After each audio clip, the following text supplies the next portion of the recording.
it's Art with OCRV. We're doing a roof job here today. They're stapling and gluing down the new glue-on plywood, and then they'll be laying the PVC roof coating over the top of it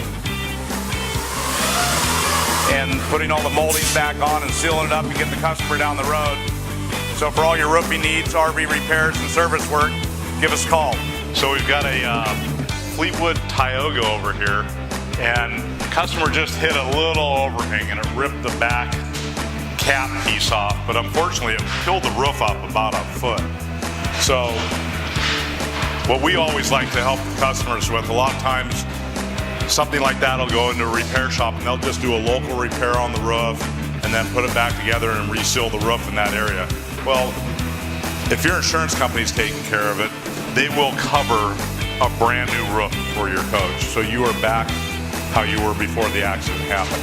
So just let you know, at OCRV, we're always fighting for you with the insurance company to get paid properly and do the proper repair for you.